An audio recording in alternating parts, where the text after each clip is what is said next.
이파리가 최근에 이렇게 조금 이래 입자루가 서고 바닥바닥하게 이렇게 모아진 상태입니다. 굉장히 마분이 좀 두껍게 이렇게 자랐습니다. 이제 1차 비대기를 지났습니다. 1차 비대기 지났는데 이런 과가 근처에는 없을 것 같습니다.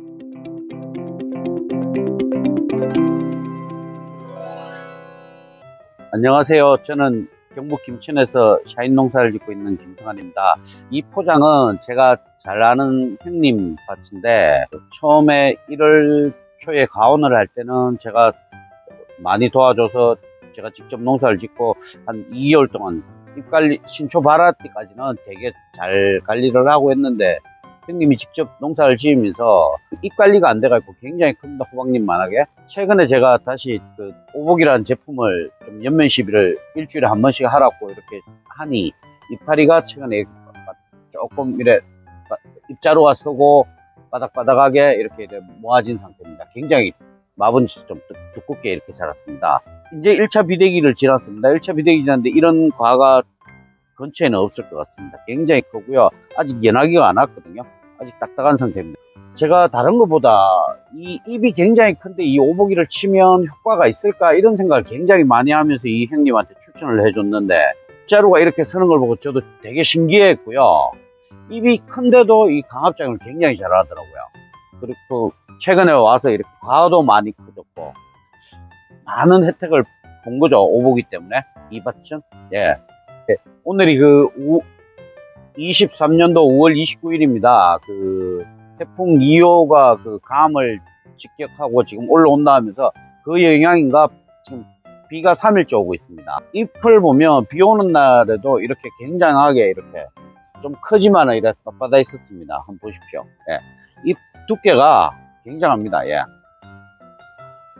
가도 굉장히 좋죠. 예. 수확 시점에도 이 정도 과가 나오기는 힘들 것 같습니다. 오복의 영향을 받았는가 굉장히 좋습니다. 예. 잎은 크지만은 지금도 보면 이런 바람이 싹 불어오잖아요. 저희들 같은 경우에는 습도 관리 때문에 비 오는 날도 저 같은 경우에 연문을 열고 이렇게 농사를 지으라고 여러 번 말씀을 드렸는데 바람이 굉장히 시원하게 불어옵니다. 그리고 이렇게 잎들이 처지질 안 하고 빳빳하게 서니까 통풍도 되게 잘 되고요. 통풍이 잘 된다는 거는 잿빛 곰팡이나 다른 균들이 없어진다는 거죠. 병균이나 그 균에 되게 강하다는 그런 걸 이제 오복이를 처음으로 해서 잎 자루가 서니까 그런 효과를 보는 거죠. 예. 이 포장은 그 오복이를 봉지 싸기 전에는 10일에 한 번씩 방제를 하는데 영양제나 약이나 모든 거랑 혼용이 됩니다. 오복이는. 그렇게 해서 뭐 한 10일에 한 번씩 이렇게 주기적으로 방제할 때마다 계속 들어가고요. 이제 연하기가 오면 제가 뭐 한 2회 정도 간주를 하고 뭐 한 수확 한 달 전에는 일주일에 한 번씩 한 4회 정도 할 예정이거든요. 물론 경도나 당도, 뭐 무게감 이런 것 때문에 오복이가 굉장히 큰 역할을 하는 것 같더라고요. 뭐 정상작용할 때 애들이 그 입이 크면 일을 못 한다 그래서 제가 굉장히 걱정을 많이 했는데 오복이 간주하고 나서 오복이 간주하고 연면 시비하면서 이렇게 좀 이 포장이 변했습니다. 가도 굉장히 커졌고요. 물론 수확 시기도 이제 당기겠지만은 통풍이 됩니다. 바람이 들어와요. 바람이. 잎이 이렇게 큰데도 예, 성공한 케이스죠. 원래는 2023년도는 굉장히 성공한 케이스입니다. 예. 지금 노지가 한참 지그린 처리하고 있는 시기인데 잎들 끝 적심을 하면서 잎들이 이제 커지는 시기거든요. 저 같은 경우에는 뭐 가능하면 오복이로 조금 잎 억제를 살짝 걸어줘서 잎 관리를 좀 해주는 게 굉장히 좋을 것 같습니다. 잎이 너무 크지만은 오복이 효과를 굉장히 많이 보고 있는, 꽃이 한 3일, 꽃이 지고 보통 하루 이틀 만에 하는데 저 같은 경우는 한 3일 만에 1차 수정을 했는데 그때까지 괜찮았습니다. 전체 기간은 한 일주일 걸렸는데 꽃이 펴서 이게 짜날이 흐릅니다. 흐르는데 그 오복이 연면 시비하고 나서는 이 짜날 자체들이 좀 길게 갔습니다. 예. 오복의 제일 장점이 모든 약이랑 혼용이 되고 영양제랑 혼용이 되고, 1차 지배린 전에 꽃이 한참 필 때도 뭐 다른 영양보다는 꽃이 오히려 오래 가니까 더 효과적이죠. 농민들한테 플러스 되는 그런 제품입니다. 약해 없으니까 많이 치시고요. 이런 과일 만들 수 있습니다. 굉장히 크죠. 여기는 더 크리는 과일입니다. 길쭉길쭉하죠. 블랙 사파이어처럼 길쭉길쭉한데 이런 건 조금 늦게 했고요. 이렇게 크게 했는 일찍 했는 과일들은 이렇게 과일이 큽니다.